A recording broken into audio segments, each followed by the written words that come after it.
So you've played your Telltale games on mobile. I respect the dedication to playing your games on the go, I can't say it's my thing, but with these huge bugs and glitches on your platform of choice, it's no wonder that by now you're not such a fan of the development team. For instance, for some people when they boot up The Walking Dead Season 1, episodes appear to have never been released, will not download, and save games don't carry over between update versions. In many cases the game will open or load in an entirely black screen and never progress further. The game attempts to connect to Telltale servers, gets stuck, and never allows the player to continue without the connection.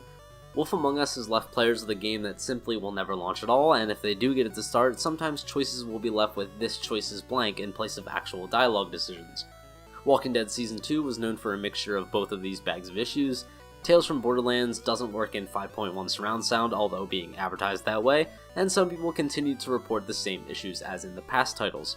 Game of Thrones infuriated many players on release because those that could actually play it couldn't pass many of the battle quicktime event prompts. Minecraft Story Mode wouldn't properly cloud save, Walking Dead Michonne suffered from terrible frame hitching, and so did Batman the Telltale series, which also gave players the feature of not being able to use some of their buttons when using a controller, or the inability to change screen resolution. Walking Dead: A New Frontier had issues importing saves despite being one of the hallmark concepts for that series. So maybe all that talk about how Telltale prioritizes developing their games for almost all major modern platforms wasn't worth much if they aren't actually effectively bringing their products to those ecosystems. It's hard to say, but it could also be a case of stretching themselves too thin. If they weren't so focused on putting them out on so many different markets, perhaps they could centralize development power on fixing these tons and tons of issues. Even though the idea seems nice on the surface and was initially presented for the better of all, in the end it just leaves the average optimization of all far lower than it should be. It just isn't sustainable. You also have to consider though, Telltale isn't just putting out their games on all these platforms, they're also putting out just a ton of games. In fact, since October 2013, there have only been 2 instances where it took more than 2 months for Telltale to put out an episode for any of their games.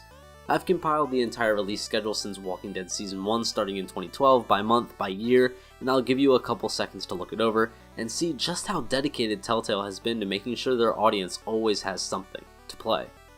Which is especially amazing when you think about all the different stories, characters, themes, dialogue to balance, and artistic styles to develop, performers to work with, all being done by a relatively small group of writers and producers, because even if you're not super interested in every series they put out, maybe you're not playing a Telltale episode every month, there's still probably a few that you can get into. But still, does this lack of focus actually drive production away from the experimentation of new concepts and mechanics that could potentially breathe new life into the studio's endeavors, and prove a detriment to their potential greater success in the long run? It's really impossible to tell without actually seeing a new structure come into action, and from their recent releases and announcements like Batman Season 2 and Wolf Among Us Season 2, as well as Walking Dead Season 4 and the still mysterious Game of Thrones Season 2, it appears that they're more relying on past properties than pushing forward into the unknown. Speaking of which, it's a real shame that all these bugs and glitches are present in all these games. But what's the one complaint that comes up more than any other when speaking about Telltale? Perhaps it's the exact reason you yourself were turned away. It's their oldest and most concrete mechanic, the writing. All because if you really dig into the Telltale games or even just play through them a second time, you'll start to realize what everyone has been shouting about, that the decisions actually don't matter. This is the section that you'll start facing major spoilers like I mentioned at the beginning, so be wary, but at no point will I fake you out. You have complete control over which game you want to dive into the choices of. So I recommend picking the game you've already played, and if you've played more than one, perhaps your favorite.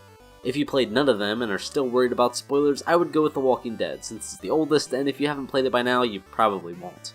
And if you've played none of them and don't care about getting anything spoiled, go with The Wolf Among Us, because I think it's personally the most interesting. All options are linked in the description just like the previous 2 decisions you made, with Walking Dead as option 1, Wolf Among Us as 2, Game of Thrones 3rd, and Batman is in the 4th spot. If you're still up in the air about it, maybe you want to continue hearing about Game of Thrones, like in the last part. That would also be a solid choice.